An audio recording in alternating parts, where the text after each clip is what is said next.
మేషరాశి.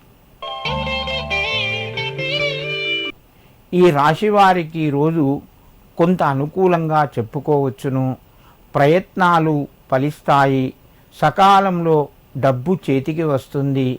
ముఖ్యమైనటువంటి కార్యక్రమాలు ముందుకు వెళ్తాయి. కొంత ఆనందం కలిగజేసేటువంటి వార్తను వింటారు. భూమి జాగలకు సంబంధించిన వ్యవహారాలు ముందుకు వెళ్తాయి. స్థిరమైనటువంటి నిర్ణయాలు తీసుకుంటారు. ఆరోగ్యపరంగా అనుకూలంగా ఉంది. ఉద్యోగస్తులకు ప్రమోషన్కు సంబంధించిన ప్రయత్నాలు కొంతవరకు ఫలిస్తాయి. మేషరాశి వారు ఈరోజు శ్రీ బృహస్పతే నమః అని చెప్పి గురుగ్రహానికి నమస్కరించుకొని మీ పనులు ప్రారంభించండి. మీకు మరింత శుభయోగం కలుగుతూ ఉంటుంది. వృషభ రాశి. ఈ రాశి వారికి రోజు మధ్యమ స్థాయిగా చెప్పవచ్చును. పరిస్థితులు మెల్లగా చక్కబడతాయి.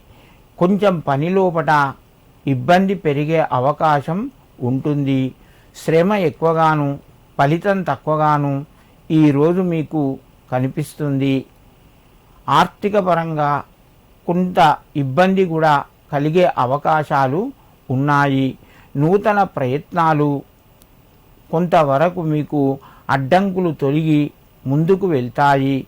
కుటుంబ సభ్యుల యొక్క సహాయ సహకారాలు సంపూర్ణంగా లభిస్తాయి.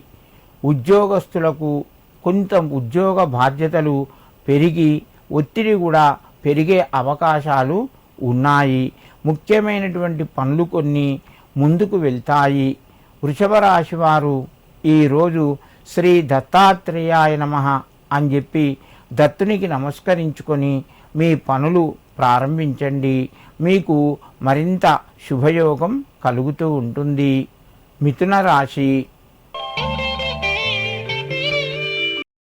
ఈ రాశి వారికి రోజు అనుకూలంగా చెప్పుకోవచ్చును. ప్రయత్నాలు కొంతవరకు ఫలిస్తాయి. సమయానికి మంచి నిర్ణయాలు తీసుకుంటారు. ఆధ్యాత్మిక కార్యక్రమం లోపట పాలు పంచుకుంటారు. శుభకార్యాలకు సంబంధించిన ఆహ్వానాలు మీకు అందుతాయి. విందు వినోదాల లోపట పాల్గొంటారు. వ్యాపార రంగంలో కొత్త అవకాశాలు మీ ముందుకు వచ్చే అవకాశం ఎక్కువగా ఉంది. భాగస్వాములతోని తొందరపడకుండా నెమ్మదిగా మాట్లాడండి. మనస్పర్ధలు రాకుండా చూసుకోండి. మిథున రాశి వారు ఈరోజు శ్రీ దక్షిణామూర్తయే నమః అని చెప్పి దక్షిణామూర్తికి నమస్కరించుకొని మీ పనులు ప్రారంభించండి. మీకు మరింత శుభయోగం కలుగుతూ ఉంటుంది.